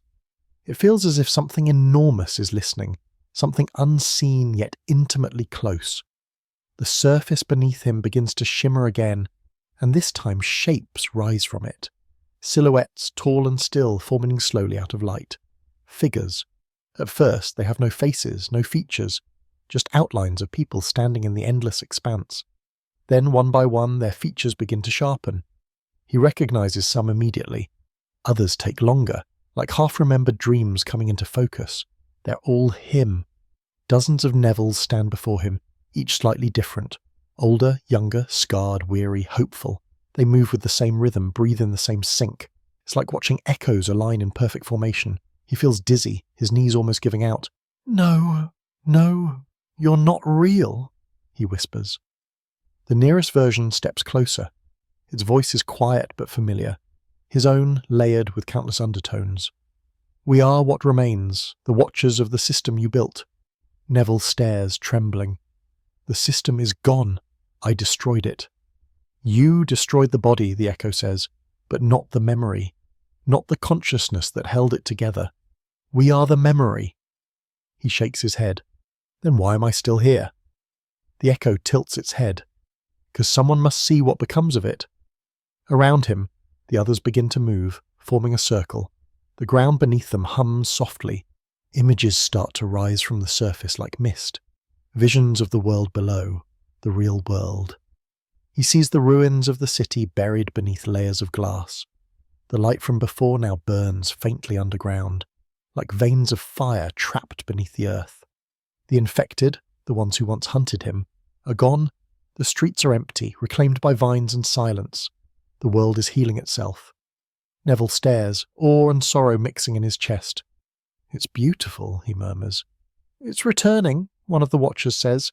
"Without us, without the system." He turns to the speaker. It's another him, dressed in the same tattered clothes, but with calmer eyes. "So it's over," Neville says. "The loop finally ends." The echo shakes its head. "Not over, transformed." The cycle no longer repeats, but it continues in another form. The virus evolved again. Without machines, without control, it learns to adapt to life, not override it. Neville's brow furrows. "What does that mean?" "It means the world will live on," the echo replies. "But not as it was. It will remember us the way a dream remembers a voice after waking." The circle of watchers begins to glow. Their bodies dissolve into streams of light that rise upward, merging into the silver sky. The last one to remain, the first one who spoke, looks at him with quiet compassion. "You can join us," it says softly. "Or you can stay. Watch the new dawn from the outside." Neville hesitates. Stay? For what purpose? To witness. To remember. Every system needs a final observer, a guardian of what came before. He looks down at the shimmering surface beneath him. Images continue to appear and fade, glimpses of new life forming where the ruins once were. Small plants breaking through glass, birds returning, water moving again. The world doesn't need him anymore, yet part of him can't let go. He whispers, "If I stay, what happens to me?" "You'll fade slowly," the echo answers, "not into death, but into memory. You'll become part of what watches, not what acts." He closes his eyes. For the first time in years, maybe lifetimes, he feels something like peace. No more machines, no more experiments, no more endless loops of survival, just stillness. But then, faintly, he hears another sound. A bark. His eyes snap open. Sam stands a few feet away, her fur glowing softly against the silver ground. Her tail wags once, and she looks at him with eyes full of quiet understanding. Neville's voice breaks. "You found me again." She trots closer, pressing her head against his leg. The simple touch anchors him, reminding him what it means to be real. He kneels, wrapping his arms around her. The warmth between them feels impossibly alive in this hollow place. He whispers into her fur, "I don't want to fade." The echo's voice responds, now gentle, almost distant. "Then watch. Remember. Carry the world in stolence." Neville lifts his head. The other versions of himself are gone. Only the soft hum remains, fading, like the last vibration of a note in the air. The silver sky begins to shift again, growing brighter. Not with sun, but with something deeper, as though the dream of light itself is awakening. He looks down at Sam, who watches him patiently. Together they turn toward the horizon. There is no more city now, no more broken glass or reflection, only the promise of something new forming far away, where the silver fades into gold. He stands slowly, resting a hand on Sam's back. "We'll stay," he says quietly, "just for a while." The surface ripples under their feet, spreading outward in endless circles. For the first time, there's no echo chasing him, no system recording his every move. Just two living souls standing at the edge of memory, watching as the world remakes itself. The hum fades completely, replaced by the faint whisper of the wind. The sky glows a little brighter, and somewhere in the distance something like a sunrise begins to form, not in colour but in warmth. Neville exhales, closing his eyes, and as the first breath of wind touches his face, he finally understands what Anna meant when she said, "You were chosen, not in Betgood." He wasn't chosen to survive, he was chosen to witness. And as the silver light bends gently into gold, he stands there in perfect stillness, a quiet figure at the end of a long story, watching over the sleeping world he helped to destroy, and finally to set free. Time doesn't move here the way it used to. There's no day or night, no ticking of hours, just the slow breathing of a world learning how to exist again. Neville walks through the silver expanse with Sam at his side, their reflections stretching endlessly across the glass-like ground. The horizon glows faintly gold now, like a sunrise that never quite arrives. He's lost count of how long he's been here. Days, weeks, or maybe this place doesn't measure time at all. Still, he can feel it changing. The silence that once wrapped everything now carries faint traces of sound, soft murmurs, distant and familiar, like the world remembering how to speak. At first, he thinks it's the wind, but as he listens, the sounds begin to form shapes, voices, faint but unmistakable. "Robert!" He freezes. The voice ripples through the air, fragile as breath. He looks down at Sam. She tilts her head, ears twitching. "Robert Neville!" The whisper seems to come from nowhere and everywhere at once, rising from beneath the glass beneath his feet. The surface vibrates faintly, as if alive.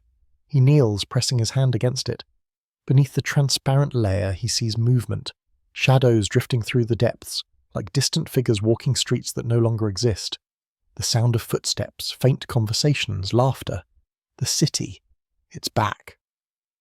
Neville stares, his pulse quickening. "Is this memory?" he murmurs. The glass warms beneath his hand, and the shapes below grow clearer. The streets of New York flicker beneath the surface, the same streets he once patrolled with his rifle and flashlight. But they're not empty anymore. People move through them, their faces calm, peaceful. The infected are gone. The fear, the noise, the hunger, all gone. The city isn't alive again. It's remembering itself. He watches as children chase a ball across a sunlit plaza. A woman sits by a fountain, reading a newspaper. Two men laugh as they carry crates toward a market. Every scene glows faintly like sunlight reflected through water. It feels impossibly real and impossibly distant all at once. He whispers, "Are they ghosts?" A voice answers, gentle, familiar, echoes. He turns. Standing a few paces away is another figure, faint but solid. A woman with calm eyes and hair that moves like smoke in a breeze. Anna. Neville's breath catches. "Anna," she smiles softly. "You've come farther than any of us expected." He takes a hesitant step closer. "I thought you were gone." "In a way I am," she says, "but pieces of us remain. The system was never just code or data, Robert. It was memory. Ours, yours. Everything we ever felt or feared became part of it. Even after you broke the core, some memories stayed behind." He looks back at the glass underfoot. "The city, these people, they're the echoes of what we were," Anna says. "The system preserved them the way the mind keeps dreams. But dreams can fade. That's why you're here, to let them go." He frowns. "Let them go?" She nods. "You ended the cycle, but the remnants linger. Every voice you hear, every reflection you see, it's the system unraveling. The streets are whispering their last stories before the silence takes them." Neville looks around. The murmurs have grown stronger, blending into something that almost sounds like life. He hears a street musician playing a violin. The low rumble of passing cars, the wind rustling through trees that no longer exist. It's beautiful, painful. He swallows hard. "If I let them go, does that mean I lose them too?" Anna's expression softens. "You never lose what's real. You only stop reliving it." He looks at her for a long time, the weight of countless memories pressing down on him. "What about you? Do you fade too?" She smiles sadly. "Everything does, eventually. Even light." The ground beneath them shifts. The reflections below begin to ripple violently as if the city is trembling. The voices rise, overlapping in waves, thousands of whispers merging into one. "Robert! Robert!" He clutches his head. "They're calling me." Anna steps closer, resting her hand on his arm. Her touch is warm. "They remember you. You were the last living thought before the silence. They're asking you to release them." "How?" "Listen," she says softly. He closes his eyes. The whispers surround him completely. A sea of voices all speaking at once. But beneath the chaos, there's rhythm, heartbeat, breath, the pulse of the city that was. He realizes it's all connected to him, each sound tied to a memory he carries. The infection, the experiments, the solitude, they all fed into this. The virus wasn't just biological, it was psychic, emotional, a bridge between life and memory. He whispers, "It's all me." Anna nods. "It always was." The light shifts again, turning golden. The people beneath the glass begin to fade, their outlines dissolving into beams of colour. The music, the laughter, the voices, one by one they fall silent. Neville feels tears burning his eyes. "I don't want them to disappear." Anna's voice is barely audible now. "They're not disappearing, they're becoming part of the quiet. The world remembers differently now." The last image below the glass is a small child running into his mother's arms.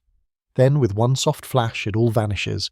The glass beneath his feet turns clear again. Only his reflection remains. Small, fragile, but whole. He exhales slowly. The silence returns, deeper this time, but not empty. Peaceful. When he looks up again, Anna is gone. Only the faint shimmer of light remains where she stood. Sam whines softly and presses her head against his hand. He kneels, running his fingers through her fur. "We did it," he whispers. "We let them rest." The horizon ahead glows brighter now. Not silver, but soft blue, the first true sky he's seen in what feels like forever. He stands, shoulders light for the first time in years, and looks back at the endless plain of glass behind him. The reflections are gone, no more whispers, only the faint sound of wind moving like breath over a sleeping world. He takes one final look and says quietly, "Goodbye." Then he turns toward the light, Sam walking faithfully at his side. The ground beneath their feet warms as they move forward, the path stretching endlessly toward the new dawn. Behind them, far below the glass, the last remnants of the city fade into silence.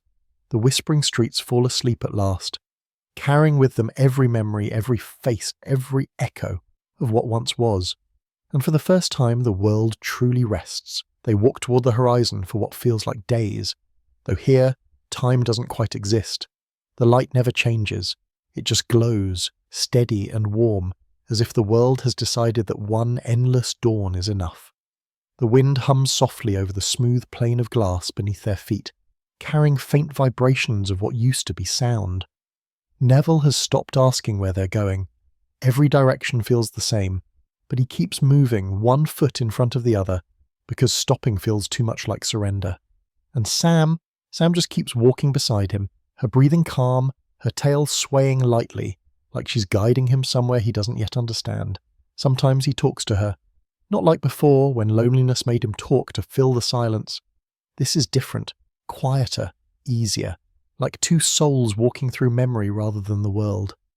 "You ever think," he says one day, "that maybe we weren't meant to fix anything?" Sam looks up at him, ears perked as though she's listening. He smiles faintly. "Maybe we were just meant to see it, to watch it end." They keep moving. The blue horizon grows brighter, and faint shapes begin to appear, shadows breaking the uniform light. At first, Neville thinks they're reflections again, but as he draws closer, he sees structures emerging from the haze, low, curved forms made of light and glass, their outlines wavering like mirages. Sam stops, ears twitching. A low growl rumbles in her throat. Neville kneels beside her, resting a hand on her back. "It's okay," he whispers, though his heart beats faster. The structures ahead don't feel alive, but they do feel intentional, built for something or someone. They step into the first of the glowing forms. Inside, the air is cooler, clearer. Lines of light run across the floor, tracing geometric paths that pulse gently as they walk. The walls hum softly, responding to their presence. In the center of the room stands a single pedestal. On it lies a small metallic capsule shaped like a seed. It glows faintly. Blue, the same color as the light that once pulsed beneath Neville's skin. He reaches out, hesitating. "What is this?" Sam whines, pacing in a small circle, restless. Neville picks up the capsule. It's warm, alive. As he turns it over, the metal shifts beneath his fingers, reshaping itself. Lines of text appear on the surface, etched in light. Subject 3B. Behavioral link active. His breath catches. 3B. He looks down at Sam. The number is burned into his memory, pulled from those early lab files, the ones that labelled her as part of Project Lazarus. He sets the capsule back down carefully. The text changes. Synchronization complete. Memory available. The room dims. A beam of light rises from the capsule, projecting an image into the air. A holographic recording. Neville watches himself appear in the light, younger, standing in a sterile lab. His voice fills the chamber. Project Lazarus. Phase 3. Subject 3B continues to show higher retention than human hosts. Emotional anchors remain stable. She remembers patterns, places, faces. The link between subject and handler exceeds expected thresholds. He remembers this moment, or at least pieces of it. The tone of his voice, the quiet certainty, the scientist, not the survivor. The recording continues. We've confirmed neural crossover between subject 3B and host RN. The dog's memory partially merges with mine during synchronization intervals. It's incredible, like seeing the world through another mind. She remembers what I forget. She brings me back when I lose myself. Neville steps closer to the hologram, whispering, "You were my anchor." Sam sits quietly at his side, eyes fixed on the image. The projection flickers again. If the virus consumes me, or if memory degradation resets consciousness, Subject 3B may still carry fragments of me. She's more than a companion now. She's preservation. The recording ends. The light fades. Neville stands in silence, the weight of the words pressing down on him. "You remembered me," he says softly. "All those times I forgot who I was. It was you bringing me back." He kneels, taking Sam's face gently in his hands. Her eyes reflect the blue glow of the capsule. "You were never just a dog, were you?" Sam presses her head against his chest, and for a brief moment, Neville feels something impossible. Not words, but understanding. a connection that hums just beneath the surface of thought, like two notes resonating in harmony. He closes his eyes. Images flash through his mind, the first lab, the experiments, the moment he injected himself with the virus. He remembers the panic when it spread too quickly, the moment he realized he was changing, and the soft sound of paws beside him as Sam refused to leave. She stayed through every version of him, through every reset, every cycle. When the world fell apart, she was the only constant thread. Neville exhales, his voice shaking. You kept me human. The walls around them flicker. The light grows brighter, rippling across the structure like a heartbeat. The capsule on the pedestal opens, unfolding like petals of a flower. Inside, a small sphere of light pulses gently, surrounded by threads of silver. New text appears. Transfer ready. Core memory archive. Neville frowns. Transfer? To where? The light expands, engulfing the room. He feels warmth flood through him, not harsh or burning, but gentle, like sunlight through glass. For a moment, everything around him disappears. He's floating in brightness, and within it, voices speak again. Memory preservation complete. Behavioral links sustained. Host identity stable. Final synchronization achieved. He opens his eyes. The light fades. The capsule is gone. The room is empty except for him and Sam. But something has changed. He feels lighter, clearer. The constant hum of the network, that faint echo that has followed him everywhere, is gone. What remains instead is a quiet harmony between his heartbeat and Sam's. He looks down at her. Did you feel that? She tilts her head, eyes calm, almost serene. He stands, glancing toward the glowing horizon. Maybe this is it, he says quietly. Maybe this is what they meant by balance. Not control, not survival. Connection. Sam barks once, the sound echoing softly across the silent plain. He smiles. Let's see what's next. Together they step out of the structure, back into the warm, endless light. Behind them, the glowing form dissolves into the air, its purpose fulfilled. Ahead, the horizon shimmers, and faintly, just faintly, Neville thinks he can hear something new. Wind moving through leaves, the sound of water flowing. Life, not memory. He whispers, It's starting again, as Sam walks beside him, tail wagging gently. And for the first time since the world ended, Neville feels no fear of what comes next, only quiet gratitude for the one soul who never left his side, who remembered him when he forgot himself, and who, even now, keeps walking with him through the dawn of a world reborn. The light never fades here. It drifts across the horizon like liquid gold, soft and endless. Neville has stopped wondering where it comes from. It doesn't burn, doesn't cast shadows. It just exists the way silence does after the end of a long song. He walks until the air changes again. It's subtle at first, the faint scent of salt, the whisper of wind across open water. Ahead, the smooth plain begins to slope downward, leading to what looks like an ocean. The surface ripples faintly, not with waves, but with memories. Colours and shapes shimmering beneath the translucent skin of the world. Sam trots ahead, barking once, her tail flicking as if she recognises the place. Neville kneels beside her, watching the reflection drift in the water's surface. There are faces down there, his, Anna's, and countless others, blurred but recognisable. They move like distant fish swimming through layers of memory. He whispers, It's still here. All of it. Sam looks up, her ears twitching.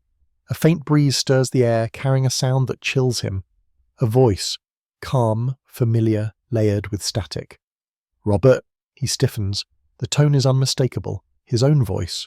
Do you understand now? It asks. Neville stands slowly, scanning the horizon. The voice doesn't come from any direction. It's everywhere, echoing through the light itself. What do you want from me? He calls.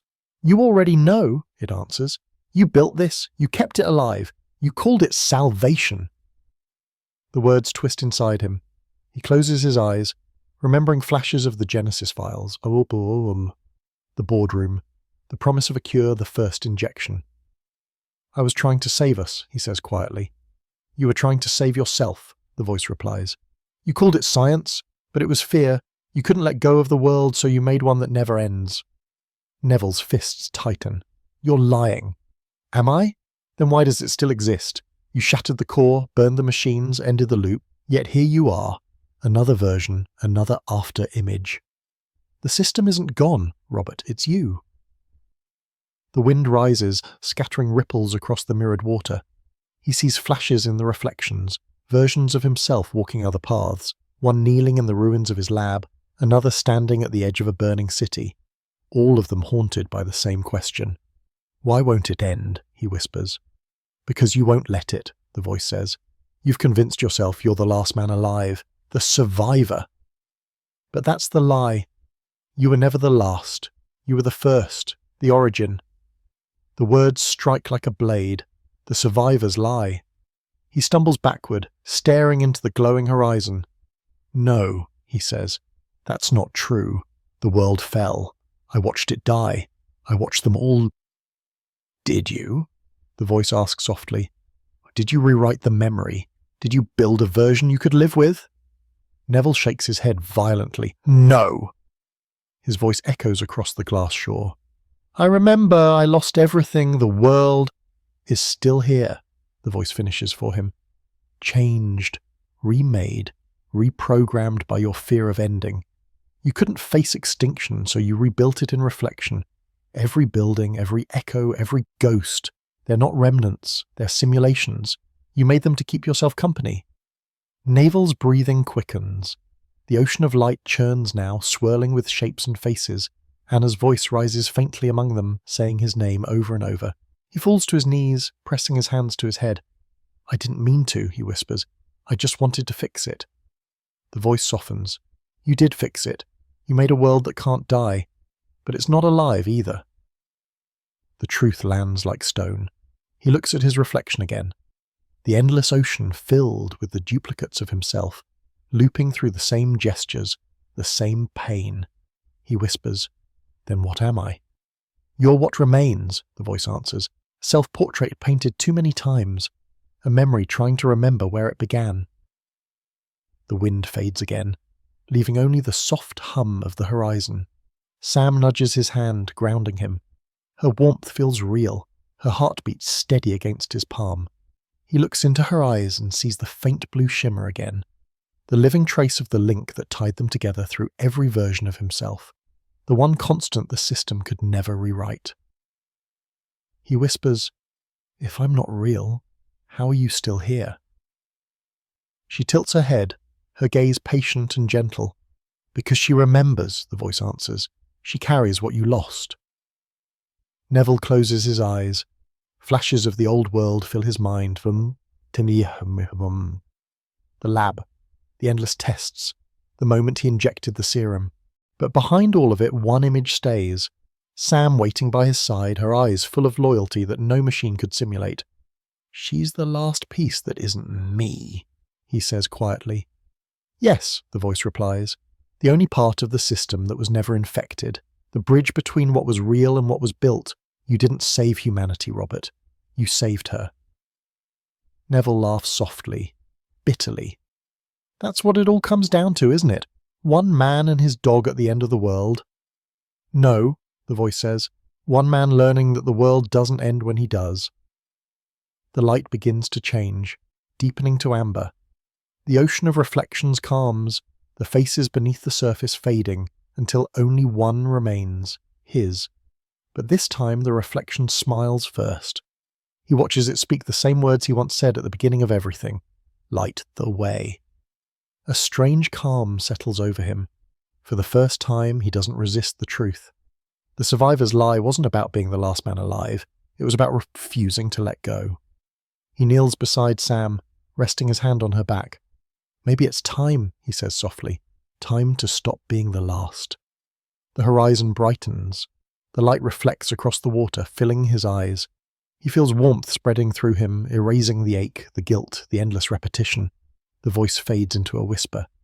When the lie ends, the world wakes. He closes his eyes.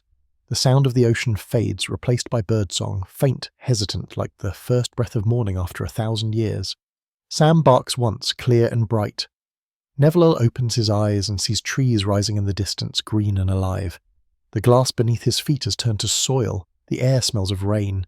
He kneels, touching the earth. It's warm, real. He whispers, "It's over." For a long moment he just breathes, feeling the world around him, the one he didn't create, the one that simply is. The survivor's lie finally broken. The air feels different now, it moves, it carries warmth, scent, and the faint sound of life. Neville walks through the grass that bends softly under his boots, feeling the texture of real earth beneath his feet for the first time in what feels like forever. The horizon glows faintly with gold and green, the light of a new sun rising above the ruins of a forgotten city. Sam runs ahead of him, barking once, her tail flicking through the tall grass. She stops to sniff the wind, alert and curious, as if rediscovering what it means to be alive. Neville smiles faintly. "Go on," he murmurs. "It's yours again." He looks around, taking in the new world. The buildings that once stood like tombstones of memory are gone, replaced by the uneven hills and patches of wildflowers. The air hums with faint vibrations, but not mechanical ones. Natural, rhythmic, the pulse of the earth finding its heartbeat again. It feels like peace, but also like the beginning of something fragile. He crouches beside a small stream that winds through the field. The water is clear, shimmering with sunlight. When he touches it, he feels warmth rather than cold. For a brief moment, his reflection appears on the surface, clearer than it's ever been. No flicker, no echo, no distortion. Just him, but when he looks closer, he sees something glowing faintly beneath his skin. A pulse, a light still buried deep in his veins. The same iridescent shimmer that once connected him to the system. He stares at his reflection. "Why are you still here?" he whispers. The light inside him responds with a faint pulse, spreading warmth through his chest. It doesn't hurt. It feels alive. He remembers the voice, the system's last words. "When the lie ends, the world wakes." Maybe this light isn't infection or curse anymore. Maybe it's something else, an echo of what was once destruction, now transformed into balance. He fills his canteen, then stands, following the stream as it leads deeper into the new land. The landscape changes slowly, grass giving way to scattered stones, then to a slope that descends into what looks like the remnants of an ancient foundation. Walls half buried under the vines, a faint metallic glint in the soil. Sam growls softly. Neville kneels, brushing away dirt until his fingers strike something smooth. Metal, engraved with faint markings. Letters. He wipes them clean. Genesis. Node. Mega. He freezes. The name hits him like a whisper from another life. The last node. The final piece of the system. The world isn't finished with him yet. He digs deeper, uncovering a small hatch, buried beneath roots and stone. It's sealed, but a faint hum vibrates beneath it, weak but persistent. He runs his fingers over the edge, searching for a lock, and finds it, a narrow slit shaped like a handprint. The memory returns unbidden, the console deep underground, the way the system recognized him instantly. Biometric signature, blood recognition. He hesitates, staring at his palm. The faint glow beneath his skin pulses again, responding to the proximity of the hatch. It knows him. He glances at Sam. "Maybe this is why I'm still here." He places his hand on the panel. For a moment nothing happens, then the light inside his veins flares, running up his arm like molten metal. The hatch clicks, a soft tone hums in the air, gentle, almost like a sigh of relief. The door slides open, revealing a narrow staircase descending into dim light. He takes a deep breath and starts down. The air grows cooler the deeper he goes. The walls are lined with moss and faint blue veins of light. At the bottom, the corridor opens into a chamber, smaller than the ones he remembers, simpler. No machines, no screens, just a single pedestal in the center, surrounded by faint symbols glowing in the floor. On the pedestal lies a small device made of glass and metal no larger than his hand. It pulses faintly with a heartbeat of its own. He approaches slowly. Words appear on the pedestal's surface. Lazarus sequence. Final activation. Insert key. He frowns. Key? Then he realizes. It doesn't mean a physical one. It means him, his blood. The glow beneath his skin pulses stronger, syncing with the rhythm of the device. He understands without needing instruction. The virus, the cure, the code, they all led to this. He was always the key. He hesitates. "If I do this," he murmurs, "what happens?" The silence answers him with a single thought, not spoken but felt: balance. He removes a small knife from his belt, hesitating only a second before making a shallow cut across his palm. The blood that drips onto the device isn't red. It's light, shimmering blue-white, alive with energy. The chamber hums, the symbols on the floor brightening, spinning in slow circles. The light spreads outward through the walls, through the stone, through the earth itself. For a heartbeat, he feels weightless. Images flood his mind, not as memories but as sensations. The network, no longer mechanical, stretching like roots through the soil. The virus that once consumed flesh, now reborn as energy, connecting everything: trees, air, water, life. He sees it all. The system didn't die when he broke the core. It evolved. Freed from its confinement, it became part of the living world. His blood was never a curse. It was the bridge. The chamber trembles gently. The device glows brighter, then dissolves into light, flowing up his arm and into his body. The wound on his palm closes, leaving only a faint shimmer beneath the skin. He exhales slowly. Sam barks once, her tail wagging, her eyes reflecting the same blue glow. He smiles. "Looks like we're part of it now." The light spreads beyond the chamber, running through cracks in the stone, racing toward the surface. Above, the sky brightens, and Neville feels the warmth of sunlight spill down the tunnel. He climbs back up. When he reaches the open air, the world has changed again. The horizon glows not silver but vibrant green, pulsing faintly as if alive. The wind carries whispers, not mechanical but natural, like leaves brushing against one another in rhythm. He looks down at his hand, flexing it. The glow beneath his skin fades, leaving only warmth. No more infection, no more system, just connection. He kneels beside Sam, resting his forehead against hers. "We did it," he whispers. "It's over. Really over this time." She licks his hand, tail thumping softly against the ground. The last hum fades into silence. The grass sways gently, untouched by memory or code. Neville watches the sky and smiles, not as a survivor, not as a scientist, but as something simpler. A man standing in a living world, no longer haunted by what came before. The blood that once bound him to endless cycles has become the key to freedom. And for the first time since the world fell apart, he doesn't feel like the last man alive. He feels like the first. The wind carries a new kind of sound now, not the hum of machines or the echo of distant ghosts, but something softer, alive. It's as if the air itself has learned how to breathe again. Neville walks slowly through fields of green that stretch farther than the eye can see. Each blade of grass glows faintly under the sunlight, as subtle rhythms of energy pulsing through the land. He can feel it beneath his feet, this vibration, a heartbeat that isn't his but beats in harmony with his own. Every breath he takes feels shared, part of a rhythm that belongs to something greater. Sam trots ahead, occasionally stopping to sniff at the ground or listen to invisible sounds in the wind. Her fur catches the sunlight, a faint shimmer still running through it. She looks more alive than ever. Neville watches her, smiling faintly. "You feel it too, don't you?" he says softly. "The world's awake." As he speaks, a breeze moves across the field. The grass sways in perfect unison, as though the earth is nodding in agreement. The motion stretches for miles, a wave of movement that reminds him of the breathing lungs, expanding and contracting. He keeps walking. The field gradually gives way to clusters of trees, tall, thin, their trunks streaked with veins of pale light that pulse faintly. When he touches one, it feels warm. Not bark, not metal, something in between. It hums beneath his fingertips, and a faint image flickers in his mind. Water, laughter, sunlight, someone else's memory. He steps back quickly, heart racing. "What was that?" Sam looks up at him but doesn't react. She's calm, unbothered, as if this kind of world makes sense to her. Neville glances around. The forest hums faintly, alive with energy. It's not noise, but communication. A quiet language running beneath the surface of everything.